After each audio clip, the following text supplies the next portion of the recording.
우리 말씀 함께 보도록 하겠습니다.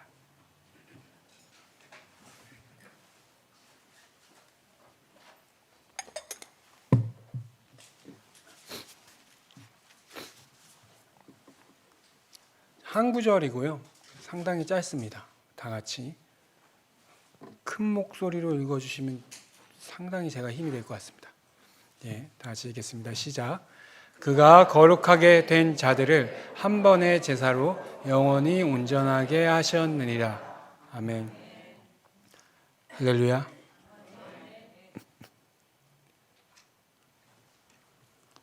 여러분들은 이 자리에 왜 나오셨나요? 물론 예배 드리러 나오셨죠.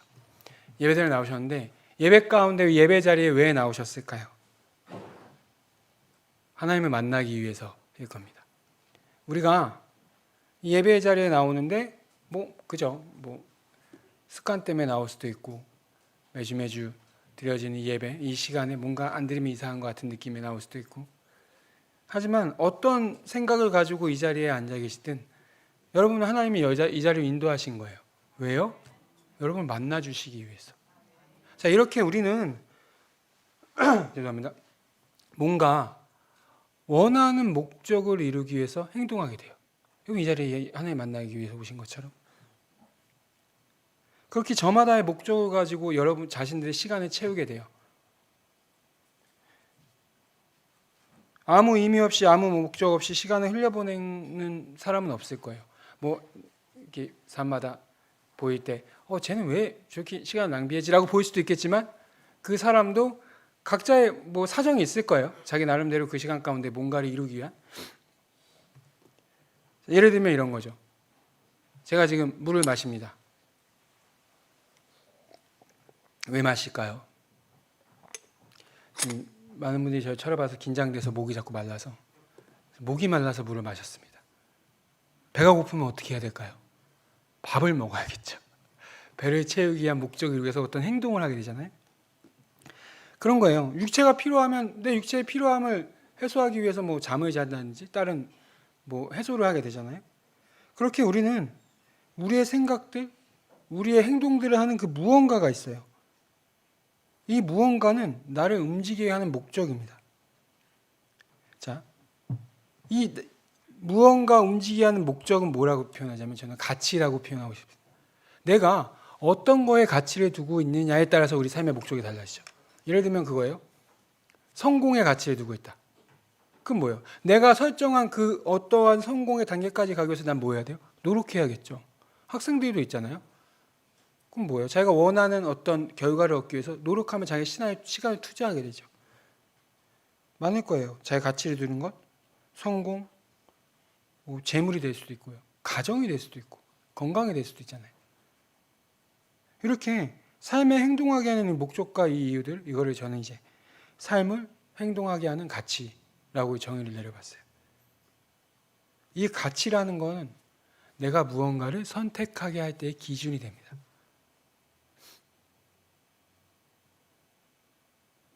세상에 내 삶의 안위와 소유의 가치의 중심을 두고 살아가는 경우가 많아요. 내가 가진 것, 나의 안정감. 그 무언가를 선택할 때 그 어떠한 소유와 그 안정에 무게를 두고 선택하고 나아가게 되는 거예요. 그렇다면 오늘 모인 여러분들은 우리 그리스도인들이잖아요. 우리는 무엇에 가치를 두고 살아가고 있을까요? 우리 삶에 행동하게 하는 것은 무엇이어야 할까요? 한 번만 따라해 주십시오. 믿음의 가치. 감사합니다. 1부 때와는 다르네요. 그 믿음의 가치를 두고 우리는 살아가는 것입니다. 다른 말로 좀 더 풀어서 얘기하면 하나님을 믿는 믿음이죠. 그죠? 누구를 믿어요? 하나님을 믿잖아요, 우리는. 그럼 뭐예요? 우리의 삶의 기준은 뭐냐면 하나님이 원하시는 것. 하나님이 원하시는 삶을 살아내는 기준. 그게 우리 삶의 최우선의 가치가 될 거예요. 왜요? 우리는 하나님을 믿는 자들이고 하나님과 함께하기 위한 자들이기에. 누군가보다 더 우위에 있음을 확인하고 나의 존재의 가치를 판단하는 것이 아니라 내가 가진 것이 누구로부터 온지에 대해서 확실하게 알고 그 은혜를 깨닫고 그분이 원하는 그 삶의 기준에 따라 살아가는 것. 그게 우리 그리스도인들의 삶일 겁니다. 자, 오늘 말씀은 이렇게 하나님을 원하시는 삶의 가치를 두고 살아가는 것은 무엇일까? 라는 저 스스로에 대한 질문에서 시작을 했어요. 무엇일까? 제가 늘 다른 교육부서 설교할 때는 되게 솔직하게 고백을 하는 편인데 저는 참 하나님이 원하시는 삶을 살지 못하고 있어요. 가끔은 살겠죠. 늘 살지 못하는 건 아니겠죠. 근데 그럴 때마다 뭐지? 내 선택이 지금 또 왜 이렇게 됐을까? 내가 지금 이것을 선택한 기준이 또 무엇이었을까? 고민하게 돼요. 그래서 이것들에 대해서 그러면 나는 어떤 것에 가치를 두고 살아가고 있지? 결국 내가 삶의 기준은 무엇일까? 이거예요. 이 질문에서 시작을 했어요. 앞서 언급했듯이 믿음이 바로 그 기준이 되더라고요. 우리는 스스로의 정체성을 우리는 뭐라고 고백해요? 믿는 자라고 하잖아요. 믿는 자예요. 무엇을? 하나님을. 믿는 자로서 이 믿음으로 세상을 살아가고 있어요. 믿음이 우리의 삶의 갈림길에서 하나님을 선택하게 만들어요. 자, 여러분은 믿는 자입니까? 좀 더 크게 아멘해 주시면 제가 힘이 될 것 같습니다. 여러분은 믿는 자입니까? 감사합니다. 우리는 믿는 자예요. 자, 그러면 이 믿음의 시작이 무엇이고 어떻게 하면 이 세상의 가치가 스며드는 내 삶 속에서 흔들리지 않은 이 믿음의 가치를 둔 삶을 살아가게 할 수 있을까? 오늘 말씀의 제목 한번 읽어보기 원합니다. 네, 복음에서 시작하는 믿음. 자, 시작. 감사합니다. 복음에서 시작하는 믿음이에요. 죄송해요. 한 번만 더 따라해 주세요. 복음. 네, 복음이죠. 앞에 삶의 가치, 우리를 행동하게 하는 목적, 이렇게 좀 길게 늘어났지만 결국 오늘 여러분과 제가 나누고자 하고 싶은 것은 바로 복음입니다. 지금 여러분의 믿음에 대해서 한번 생각해 보세요. 의심하라는 게 아니에요. 난 믿는 자인가? 이런 게 아니라 믿는 자예요. 이미 여러분 믿는 자예요. 성령님께서 그렇게 인도하셨고 하나님께서 여러분을 그렇게 부르셨어요. 그 믿는 자인데 그럼 나는 무엇을 믿고 있지? 나는 어떤 하나님과 지금 함께하고 있지? 어쩌면 올바로 된 하나님에 대한 믿음을 갖고 있을까? 내가 만든 이미지 속의 하나님인가? 한번 생각해 보시기 원합니다. 사실 이 믿음이라는 단어는 우리가 신앙생활 생활 중에서 가장 많이 아니면 쉽게 접하는 단어예요. 그죠? 믿음. 믿습니다. 이렇게 고백하잖아요. 아까 아멘 했던 것처럼. 사실 제가 이렇게 이런저런 설명을 하지 않아도 될 만큼 여기 앉아 계신 분들은 이 믿음에 가지고 있는 그 단어가 갖고 있는 그 무게와 그 가치에 대해서 알고 계실 거예요. 이 시간에 한번 그래서 이 시간에 한 번 더 이 믿음에 대해서 얘기하는 건 여러분들 스스로 한번 점검하는 시간이 되기 원해서요. 자, 여러분은 무엇을 믿는 자입니까? 아까 얘기했죠. 하나님을 믿는 자예요. 그럼 하나님을 믿어라고 고백할 때 하나님의 무엇을 믿나요? 우리가 단순히 입 밖으로 꺼내는 이 믿음의 고백들이 있으면 사도신경처럼 외워서 하는 것, 보고 가듯이. 그럼 이것들을 고백할 때 그 안에 있는 정말 그 의미를, 숨은 뜻들을 여러분은 알고 믿고 계신가요? 누군가가 물어봐요. 믿지 않는 친구가, 지인이, 누군가가 여러분의 거룩한 삶을 보고 그리스도인으로서 온전히 살아가는 모습을 보고 궁금해진 거예요. 야, 너는 왜 이렇게 나랑 다르지? 물어봐요. 야, 네가 믿는 건 뭐야? 넌 뭘 믿어? 나 하나님. 그럼 하나님이 뭘 믿는 거야? 라고 물어봐요. 그때 여러분은 어떻게 대답하실 거예요? 여러분이 대답할 수 있는 여러분의 개인적인 신앙의 고백이 있어야 된다는 거예요. 왜요? 그 사람은 평생에 한 번의 기회일 수도 있어요. 내가 믿는 하나님을 온전히 설명할 수 있는. 자, 그러면 우리는 우선 하나님의 존재를 믿습니다. 그죠? 유일신이시잖아요. 하나님이 존재하시는 살아계시는 하나님인데 심지어 유일하셔. 근데 그 하나님이 여러분과 함께 하세요. 아멘. 자, 그 하나님을 우리는 믿어요. 그리고 하나님이 행하신 것들을 믿어요. 하나님은 뭐 하셨죠? 일단 태초에 창조하셨습니다. 만드셨어요. 시작이세요. 그 만드심에 초점도 있지만 시작이시라는 거에 초점을 두셔야 돼요. 태초 이전에 아무것도 없는 거예요. 태초 이후에 하나님의 말씀부터 이 태초가 시작이 돼요. 하나님이 이 모든 것들을 창조하시고 시작하신 분이세요. 그 사실을 우리는 믿는 거예요. 근데 있잖아요. 갑자기 하나님과 우리 사이에 죄가 침투합니다. 두둥. 자꾸 하나님과 우리 사이에 멀어지게 해요. 왜요? 하나님은 선이십니다. 그죠? 하나님 그 자체가 선이시잖아요. 우리는 하나님 옆에 있으면 선한 길을 가요. 하나님 옆에 있으면 돼요. 하나님이 아닌 건 악이기 때문에. 그 기준이 뭐가 돼요? 하나님. 근데 선과 악을 알게 하는 나무의 열매를 먹어버려요. 선과 악을 알게 돼요. 스스로가. 그게 뭐예요? 내가 기준이 돼요. 내가 판단하게 돼요. 이건 선 같은데? 하고 쫓아가요. 하나님이 안 계신 곳으로. 그럼 뭐예요? 내 삶에 하나님이 필요 없게 되는 거예요. 기준이신 하나님이 점점 사라지게 돼요. 그러면서 우리는 하나님을 잊고 멀어지게 됩니다. 하지만 하나님은 이런 사람의 범죄함을 결코 간과하지 않으시죠. 그죠? 죄를 범한 건 우리인데 그 책임은 하나님께서 지세요. 예수 그리스도께서 우리의 죄를 짊어지고 돌아가십니다. 그리고 부활하시죠. 그로 인해 우리는 다시 하나님의 창조의 세계로 회복이 됩니다. 하나님의 자녀라는 신분을 회복하게 되죠. 자, 이 은혜를 믿음으로 우리는 하나님과 함께 살아가게 되는 거예요. 우리는 모두가 이 사실을 믿고 하나님과 함께 살아가는 자들입니다. 아멘.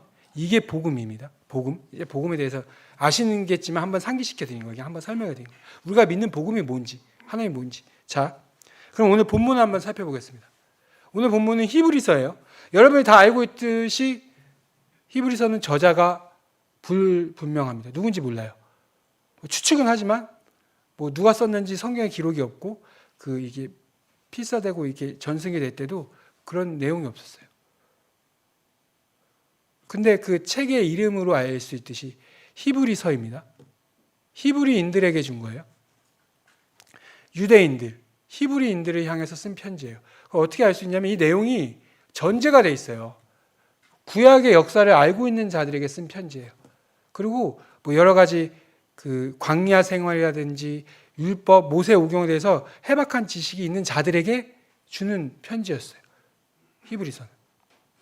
그래서 그 목적을 알고 있어요. 그러니까 초기 수신자를 알고 있는 거예요. 누구예요? 유대교에서 그리스도교로 개종한 히브리인들이 향해 쓴 거예요. 그럼 그 사람들에게서 이 편지를 왜 썼냐? 이 편지의 목적을 보면, 목적을 들어보시면 오늘 제가 왜 이제 이 본문을 가지고 여러분에게 이 믿음의 가치에 대해서 얘기하는지 좀 확 이해가 되실 거예요. 이 편지의 목적은 뭐냐면 그 유대교에서 기독교로 개종한 유대인들이 다시 유대교로 돌아가고자 하는 흔들리는 마음 속에서 예수를 놓으려는 유대인들을 향해 다시 하나님의 구원의 요청에 반응하게 하기 위해 이 편지를 쓴 거예요. 즉 뭐예요? 야, 흔들리지 마. 흔들리지 마. 괜찮아. 우리가 아는 예수님이 어떤 분인데 예수님 우리 위해서 뭐 하셨는데 그렇게 흔들려? 라는 권면이에요. 자, 이들은 어떤 상황 속에 있었을까요? 당시 로마 시대는 집회를 금지했어요. 공식적으로 종교 활동이 금지돼 있어요. 모이는 게. 근데 몇몇 이제 그 종교들의 아니면 모임들에게 허락한 게 있어요. 유대교가 그 허락을 받았어요. 그래서 유대교는 모일 수 있어요. 그래서 어디 가나 회당이 있잖아요. 모임이 자유로웠어요. 하지만 초기 기독교는 불법이에요. 모여 예배하는 게 불법이에요. 박해를 해요. 그래서 어떻게 점점 가정으로 들어가죠. 그 속에 있어요. 그리고 차라리 외부에서 오는 이런 박해만 있어도 힘들겠지만 알잖아요. 구주로 고백하면 목이 그런 상황 속에 있어요. 근데 또 급진 유대주의자들. 왜요? 이 기독교는 율법을 부정해요. 그들의 삶의 기준이 되고 그들의 삶의 목적이 되는 그 율법을 오랜 시간 정승되었던 그 율법을 거부해요. 제사를 거부해요. 그러니까 화가 나죠. 그들이 박해를 해요. 사울 보면 알 수 있죠. 바울. 그러니까 이런 상황 속에서 있잖아요. 이런 상황 속에서 흔들릴 수밖에 없는 거예요. 왜요? 유대교로 돌아가면 생명의 위협이 없어져요. 유대교로 돌아가면 알잖아요. 유대교에서 기독교를 개종하면 그 삶의 공동체에서 완전 쫓겨나는 거거든요. 그러니까 밥벌이도 힘들어요. 그러니까 내 삶의 위협이 사라지게 됩니다. 어떻게 하면요? 유대교로 돌아가기만 하면요. 그러니까 이들은 이런 엄청난 지금 고민 가운데 있어요. 그들에게 히브리 저자는 편지하고 있어요. 흔들리지 마. 자, 그러면 우리의 신앙의 삶을 한번 보자고요. 우리가 당시 이 초기 기독교인들과 같은 이런 박해는 없잖아요. 외부적인 박해. 하지만 기억하셔야 돼요. 사단은 뭐 행태만 바꾸지 언제나 우리를 위협하고 박해합니다. 어떤 형태로 올까요? 세상 속에서 세상이 중요하게 여기는 그 가치들이 우리 삶에 침투하게 돼요. 괜찮아요. 그럴 수 있잖아요. 침투하게 돼요. 침투한다는 게 왜 잘못되겠냐면 점점 복음의 가치를 잃어버리게 하고 하나님과 사이를 다시 멀어지게 해요. 하나님과 세상을 두고 우리는 가끔 저울질하며 흔들릴 때가 있어요. 그런 신앙의 경험들은 다들 있으시잖아요. 뭐 거창하게 배교의 위협 뭐 이런 게 아니라 뭔가 선택할 때, 삶에서 걸어나갈 때 이건 좀 하나님이 싫어하실 것 같은데 있잖아요. 그런 순간들. 우리에게 유대인들에게 히브리 저자가 권면한 게 지금 우리에게 동일하게 권면하고 있는 거예요. 세상 속에서 서서히 스며들어가고 있는 그들의 가치의 잠식당에 하나님이 가지고 있는 그 가치 잃어버리지 마, 흔들리지 마 라고요. 자, 그럼 흔들리지 않은 복음을 믿는 믿음에 대해서 오늘 본문이 가지고 있는 교훈을 한번 여러분하고 나눠보려고 해요. 우리 본문 한번 띄워주시겠습니까? 네. 그 뒷부분 있잖아요. 영원히 온전하게 거기부터 한번 같이 읽어주세요. 시작. 영원히 온전하게 하셨느니라. 자, 복음을 믿는 믿음은 우리로 영원히 온전하게 합니다. 불완전하게 흔들리는 게 아니에요. 온전하게 되는 거예요. 어떻게 해요? 영원히. 감사하지 않아요? 영원히래요. 자, 히브리 저자는 전반부에 있잖아요. 오늘 본문도 전반부에 속해 있는데 이거 뒤부터 이제 후반부로 넘어갑니다. 그때부터 이제 더 성도의 삶에 대해서 좀 더 얘기하는데 전반부를 보면 뭐가 있냐면 예수님에 대해서 계속 설명하고 있어요. 근데 어떻게 설명하냐면 구약의 요소들과 예수님을 대조하면서 예수님의 우월성에 대해서 설명해요. 야, 예수님이 이런 분이야. 뭐 천사보다 뛰어난, 모세보다 뛰어난. 천사보다 뛰어난 게 어떤 의미예요? 하나님께서 보낸 그 천사보다 뛰어나대. 그건 뭐예요? 하나님이라는 거예요. 야, 네가 믿는 예수님은 하나님이셔. 그 정체성에 대해서 정확하게 얘기하고 있어요. 모세보다 뛰어나요. 아무리 니네가 모세를 위대한 지도자로 모시고 있어도 그가 하나님께 직접적으로 율법을 받고 우리에게 반포한 자라고 해도 인간일 뿐이야. 예수님은 하나님이야. 끊임없이 얘기해요. 제사장들과도 비교해요. 아론의 자손들로 이어져 온 대제사장. 그 직위들 있잖아요. 근데 그들 또한 완전하지 못한 인간이라는 거예요. 제사 드리잖아요.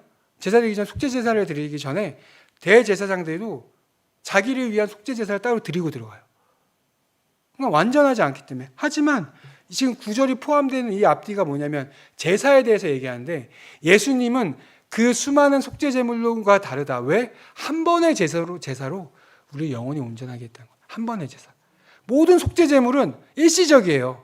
내가 양 가져가서 양 모가지 죄송합니다. 양 목을 따서 피를 쏟고 각을 떠서 일단은 벗기고 해서 막 해서 속죄 제물 드려요. 그런다고 해서 내 죄가 영원히 사라지나요? 아니잖아요.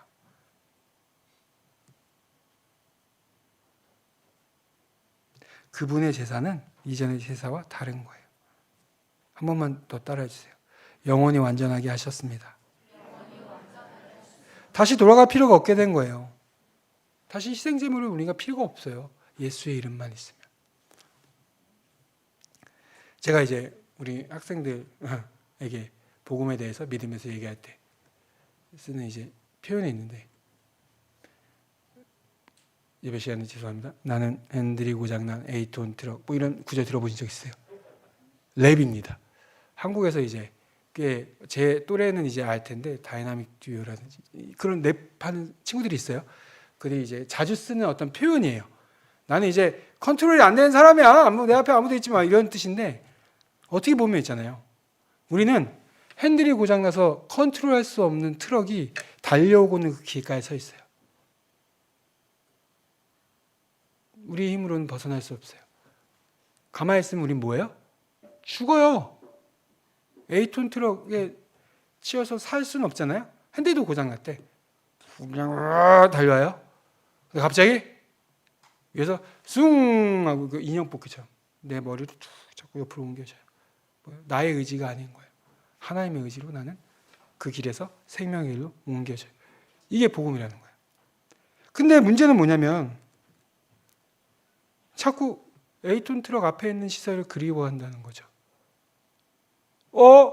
저게 더 좋아 보이는데 모르는 거예요. 트럭이 달려오는지. 이스라엘 백성들처럼 광야에 있었다. 끊임없이 노예 시절의 노예로 있었던 애굽의 시절을 미화하고 상상하면서 그 시절을 그리워해요. 자기가 갖지도 못했던 고기를 그리워해요.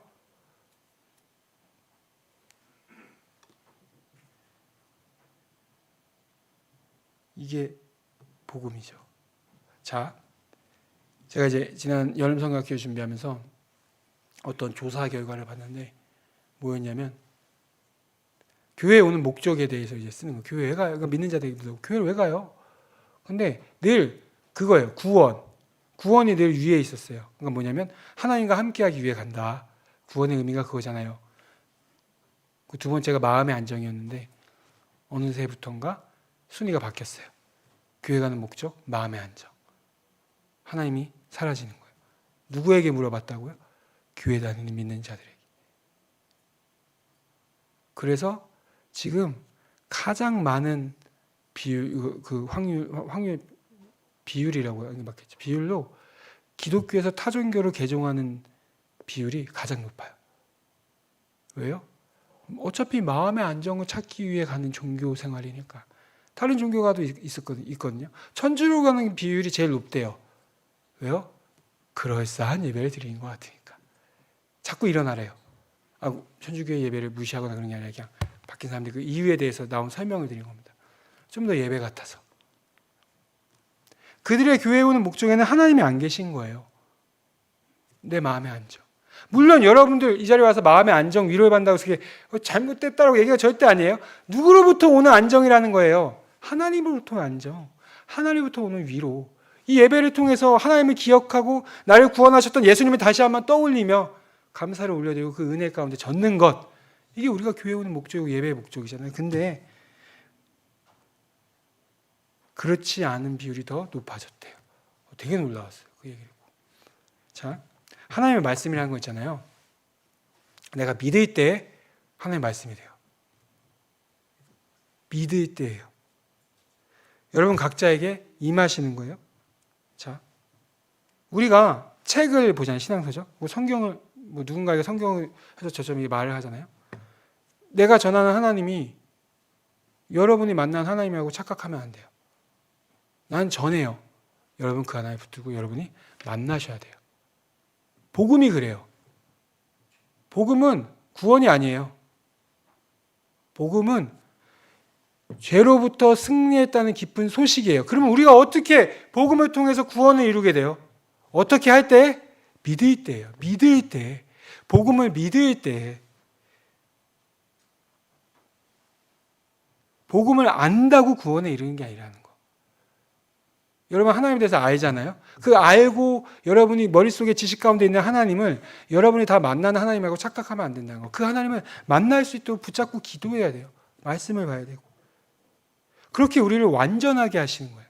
나의 부족함들을 하나님의 말씀으로 우리 믿음이 채워지게 되는 거예요. 자, 단 한 번의 제사로 그렇게 영원히 완전하게 하신 예수를 여러분은 믿으십니까? 할렐루야. 두 번째 교훈은 복음을 믿는 믿음은 우리로 거룩하게 합니다. 이게 그 원어를 보잖아요. 그러면 앞에가 먼저예요. 구절 한 번만 띄워주시겠습니까? 영원히 온전하게 네, 감사합니다. 영원히 온전하게 하셨습니다. 거룩하게 된 자를. 이렇게 나와요. 그러니까 순서가 좀 바뀌어요. 자, 그럼 이 거룩하게 된 자들.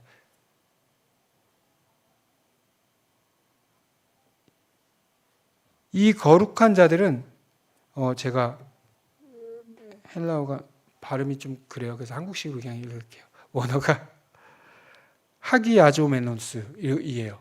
이게 어디서 파생된 단어냐면 하기야조라는 그 성화하다라는 단어에서 파생된 단어예요. 근데 이게 좀 어렵습니다. 현재 분사 수동태예요.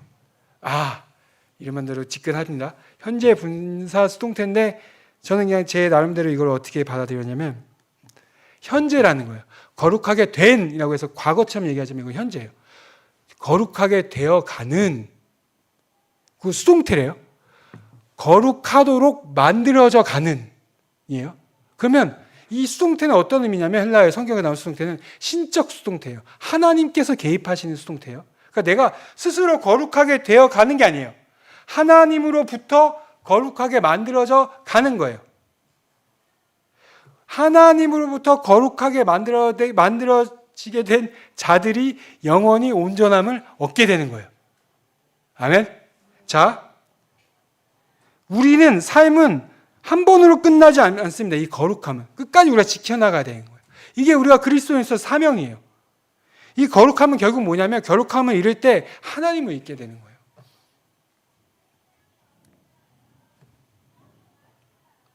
우리는 어떻게 하면 돼요?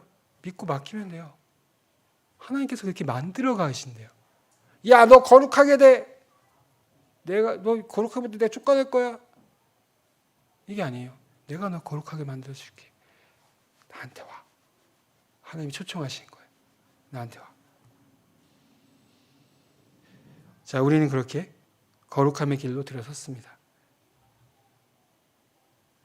바울도 얘기하죠. 빌립보에서 예수께서 사로잡힌 된 그것을 잡으려고 쫓아간다. 쫓아가야 돼요. 우리는 그 길을 걸어가야 돼요. 복음은 우리에게 기회를 줍니다. 어떤 기회요? 하나님과 함께 할 수 있는 기회.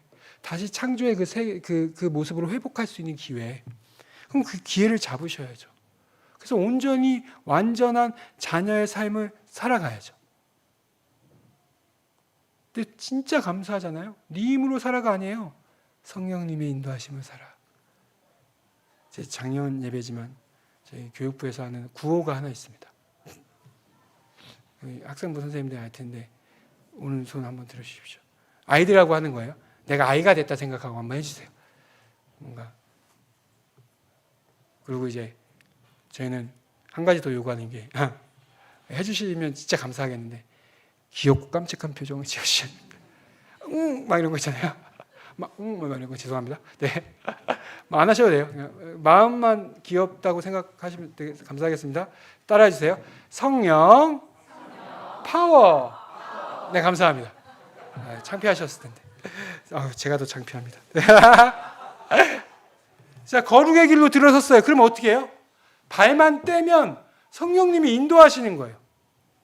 우린 뭐 하면 돼요? 모세가 지팡이 들고 홍해에 들어갔던 것처럼 이스라엘 백성들이 성궤를 메고 요단강에 먼저 발을 담갔던 것처럼 먼저 담가야, 먼저 발을 떼야 역사를 경험하게 되는 거예요. 이제 제 얘기 잠깐 하고 말씀을 마치도록 할게요. 제가 처음 예수를 인격적으로 만났을 때가 한 22, 3년 전이에요. 저는 이제 목회자 자녀로 자랐는데 하나님 믿었을 거예요. 근데 이제 인격적으로는 경험을 못했죠. 근데 이제 20살 초반에 하나님을 제대로 만났어요. 예수님. 감격 이루 말할 수 없어요. 기도를 해본 적도 없어요. 제대로. 근데 정신 차려보니까 바닥에 엎드려 있어요. 단추 다 풀어지고 막 이러고 있어요. 그 감격에 몇 달을 살아요. 그냥 일반이란 찬양 드리잖아요. 일반 예배. 그럼 혼자 뒤에서 손 들고 울고 있어요. 사람들이 다 쳐다봐요. 근데 안 한 것도 찬양하잖아요. 우리 준비 찬양 같은 거 앞에서 하잖아요. 그럼 혼자 앞에 나서 춤추면서 막 찬양해요.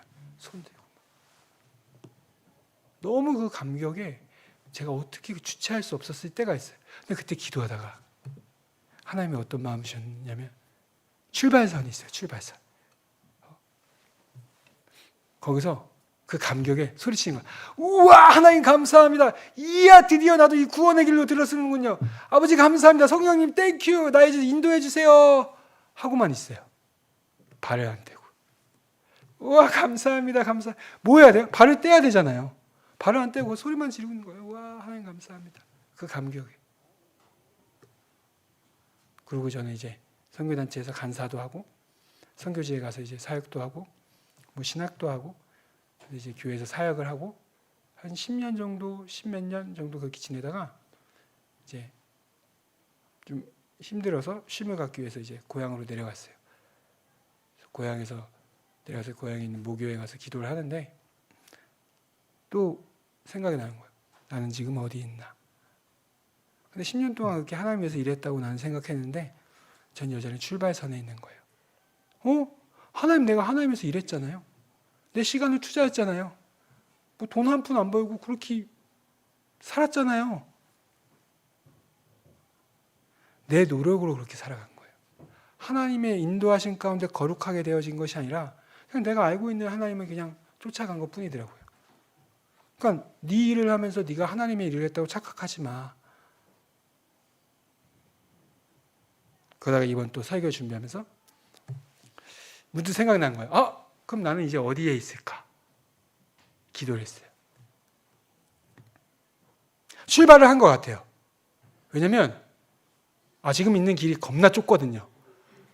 막 좁아요. 좀만 넓어지면 편안하게 걸어갈 수 있는데 좁아요. 그리고 길이 비포장이에요. 너무 힘들어. 그러니까 일단 들어선 거죠. 들어서고 성령 인도하시면 가고 있는 거죠. 근데 엄습해요. 뭐가요? 두려움이. 내가 왜 그토록 그 출발선을 출발하지 못하고 있었는지 떠올려 보면 두려웠어요. 하나님의 맡기는 엄청 쉬운 건데 베드로가 예수님을 위해서 물 위에 길었던 것처럼 두려움에 엄습한 순간 빠지는 것처럼 나는 아예 두려움에 출발도 못하고 있었더라고요. 근데 지금도 저는 출발해서 걸어가고 있다고 생각하지만 그 두려움이 나를 엄습해요. 이 두려움이 뭐예요? 세상의 가치예요. 제가 어느 날 어느 분을 만나서 믿지 않은 분이신데 저의 지나온 삶에 대해서 제가 막 얘기를 나눌 때가 있어요. 뭐라고 하셨는지 아세요? 헛살았네. 그때가 37, 8 뭐 이렇게 됐을 때요. 네, 그때는 결혼하기도 전이었고 그냥 이렇게 살고 있을 때인데 그러는 거예요. 제가 오랫동안 사역하고 하나님에서 일했던 그 사람은 헛살았다라고 평가해요. 모르니까. 근데 문제는 뭐냐면 그 헛살았다는 말을 들으면서 제 스스로도 뭔가 부끄럽다는 생각이 드는 거예요. 나 헛살았나? 돈 한 푼 없고 이게 뭐지? 세상 사람들이 바라보는 것 하나 갖고 있지 않고 나 왜 이렇게 살았지? 내 스스로 이런 생각이 엄습해요. 그거예요. 우리가 세상을 살아가잖아요. 자꾸 이런 생각이 투입돼요. 가치들이 투입돼요. 세상의 가치들이. 야, 너 그 나이에 막 이러면서. 복음이잖아요. 우리의 믿음의 기초는 복음이잖아요. 예수 그리스도. 그 어떤 것보다 뛰어나신 예수 그리스도께서 하나님이신 예수 그리스도께서 우리의 죽으신 그 복음을 우리 믿는 거잖아요. 그 복음 위에 서 있는 믿음이잖아요. 근데 흔들린다는 거예요. 그럼 흔들리지 않으려면 어떻게 해야 돼요? 하나님께 맡겨야 돼요. 하나님께서 나를 거룩하게 하셔서 한 번의 제사로 완전하게 하신 그 예수님의 완전하심을 경험하게 해야 된다는 거예요. 여러분, 우리가 간혹 흔들릴 때가 있습니다. 흔들리는 꽃들 속에서 죄송합니다. 이게 일부 예배 때문에 자꾸 이 흔들림에 대해서 얘기했지 이게 자꾸 머리에 떠올라서 안 하면 이제 계속 찜찜할 것 같아서 한번 해봤습니다. 죄송합니다. 흔들리지 말라는 걸 강조하기 위해서 한번 하신 거예요. 한 거예요. 네. 흔들리는 꽃들 속에서 샴푸 냄새 맡으시면 안 됩니다. 저희가 더 좋아 보일 수 있죠. 하지만 괜찮아요. 하나님이 함께 하시는 길이잖아요. 이거보다 더한 은혜가 어디 있어요. 자, 그렇게 두려워하지 말고 복음으로 시작된 여러분의 신앙의 길을 함께 걸어나가기를 축복합니다. 다시 주님을 기다립니다. 아버지, 우리가 예수 그리스도를 믿는 그 믿음을 가지고 나의 구원자이신 나를 구원하신 예수를 믿는 믿음을 가지고 나아갑니다. 우리의 믿음이 흔들릴 수도 있고 우리 연약함에 쓰러질 때도 있습니다. 하지만 항상 그 옆에 함께 하시는 하나님, 그 걸음을 인도하시는 하나님, 하나님의 인도하심에 늘 순종하며 나아가는 그런 우리가 될 수 있도록 하나님 함께하여 주시옵소서. 지금은 우리를 죄에서 구원하신 예수 그리스도의 은혜와 하나님의 무한하신 한량없는 사랑과 성령님의 감화 감동과 교통하심이 이 자리에 고개 숙여 하나님 향한 믿음을 가지고 이 세상 가운데 세상의 가치 흔들리지 아니하고 복음의 가치로 살아가겠다 결단하는 고개 숙인 이 자리에 계시는 모든 성도님들과 그 가정 가운데 이제부터 영원히 함께 하시기를 축원하옵나이다.